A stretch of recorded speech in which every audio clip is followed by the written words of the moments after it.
Baik, jumpa lagi di Berbagi Matematika. Pada perjumpaan kita hari ini, kita akan banyak tentang trigonometri.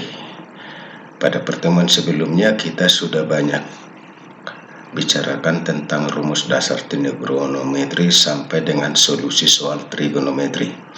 Pada pertemuan kita hari ini, yang pertemuan ke-6 adalah membicarakan jumlah dan selisih sudut untuk sinus. Baik, segera kita mulai. Jumlah dan selisih sudut yang kita bicarakan hari ini adalah mengenai sinus alfa plus minus beta. Tentunya kita harus turunkan dulu rumusnya. Kita misalkan ini adalah segitiga ABC. Sesuai dengan penamaannya, berarti BC itu sama dengan A dan AC sama dengan B. Kemudian kalau dari C kita tarik sebuah garis tegak lurus AB, yaitu CD. Maka garis CD membagi sudut C menjadi sudut alfa dan sudut beta. Kalau misalnya kita cari kosinus alfa, berarti itu adalah CD per B. Atau dapat kita lihat bahwa CD sama dengan B cos alfa. Kemudian kalau kita cari sinus alfa, berarti itu sama dengan AD per B.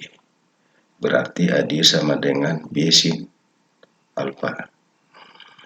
Kemudian kalau cos beta, itu berarti sama dengan CD per A. Berarti CD sama dengan A cos beta. Dan sin beta sama dengan BD per A. Atau BD sama dengan A sin B. Sehingga AB itu sama dengan AD ditambah dengan BD. Kemudian kalau kita misalnya pada segitiga ABC, kita cari luasnya dengan menggunakan aturan segitiga, maka luas ABC dapat dicari dengan luasnya sama dengan setengah AB kali sinus C. Sehingga segitiga BDC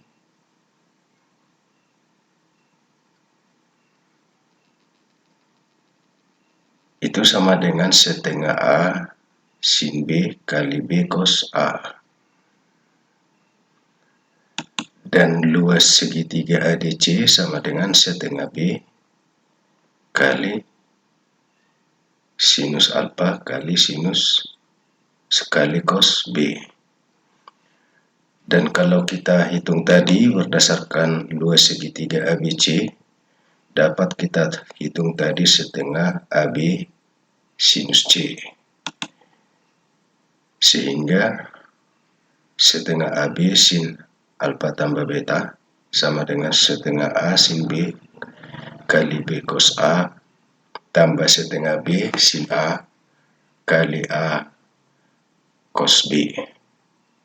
Sehingga kalau kita sederhanakan sama-sama dibagi dengan setengah AB, ini ada setengah AB, ini setengah AB, maka kita peroleh sinus alfa tambah beta sama dengan sinus alfa cos beta tambah cos alfa sin beta. Dengan menukar beta itu dengan minus beta, maka sin alfa kurang beta dapat kita cari sinus alfa cos beta kurang cos alfa sin beta. Dengan demikian kita sudah dapat rumus untuk sinus alfa tambah beta dan sin alfa kurang beta. Sekarang kita akan pakai rumus ini untuk mencari nilai-nilai pada soal. Sebagai contohnya, misalnya kalau ada sudut yang bukan istimewa, tentukan sinus 75 derajat. Kita tahu bahwa 75 derajat itu bukan sudut istimewa, tetapi hasilnya tidak menggunakan kalkulator. tetapi harus menggunakan nilai eksak. Maka kita pakailah rumus yang tadi, sinus 75 derajat sama dengan sinus 45 derajat tambah 30 derajat. Kalau diuraikan, maka kita peroleh sin 45 cos 30 tambah cos 45 sin 30. Kita tahu kalau sinus 45 sama dengan setengah akar 2, cosinus 30 sama dengan setengah akar 3, sinus 30 sama dengan setengah. Sehingga kalau kita substitusikan, kita dapatlah hasilnya. Kalau setengah kali setengah sama dengan seperempat, setengah kali setengah juga seperempat, akar 2 kali akar 3 sama dengan akar 6, sehingga hasilnya adalah seperempat akar 6 tambah akar 2. Contoh yang kedua, misalnya kalau kita ambil tentukan sinus 15 derajat secara eksak. Tentunya 15 derajat ini bukan istimewa, tapi disuruh mencarinya dengan sebagai nilai eksak. Maka kita buat sinus 15 derajat sama dengan sinus 45 kurang 30. Kalau kita uraikan sesuai dengan rumus tadi, berarti sinus 45 cos 30 kurang cos 45 sin 30. Kalau kita masukkan angka-angka yang tadi, maka kita peroleh hasilnya adalah seperempat akar 6 kurang akar 2. Selanjutnya kita lihat nomor berikutnya, yaitu nomor contoh 3. Jika sinus 25 derajat sama dengan P, tentukan sinus 55 derajat secara eksak. Maka kita pakai rumus yang kita sudah dapatkan tadi, yaitu sinus 55 derajat bisa kita rubah menjadi sinus 30 derajat tambah 25 derajat. Kalau kita uraikan jadi seperti ini, ya, sinus 30 derajat kita tahu setengah cos 30 derajat setengah akar 3. Nah, karena di sini tidak diketahui kosinus 25 derajat, sementara sinus 25 derajat sudah diketahui, maka kita harus cari tahu dulu. Kalau ini adalah misalnya alfa, berarti sinus 25 alfanya sama dengan 25 derajat, sehingga ini kita dapat P dan ini 1, sehingga kita peroleh dengan Pitagoras ini 1 kurang P kuadrat. Sehingga kita peroleh sinus 30 derajat tadi sama dengan setengah kosinus 25 berarti sama dengan akar 1 kurang P kuadrat per 1. Ditambah cos 30 derajat kita tahu sama dengan setengah akar 3. Kemudian kalau sinus 25 derajat tadi sama dengan P. Sehingga bisa kita sederhanakan lagi menjadi setengah dalam kurung akar 1 kurang P kuadrat tambah P akar 3. Nah, kemudian kita lihat contoh yang berikutnya, yaitu soal yang lebih rumit. Diketahui sin A cos B sama dengan 1/5 dan sin A kurang B sama dengan 3/5. Dengan diketahui bahwa sudut A di kuadran kedua, ya. Kita tahu kalau di kuadran kedua itu adalah kalau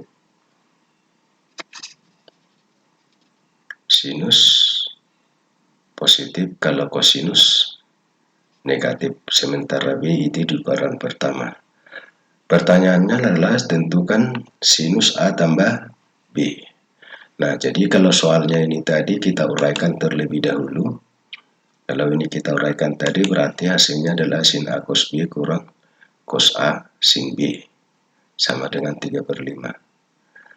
Nah, karena A-nya di kuadran kedua, maka nilainya negatif. Negatif kali negatif hasilnya adalah positif, ya.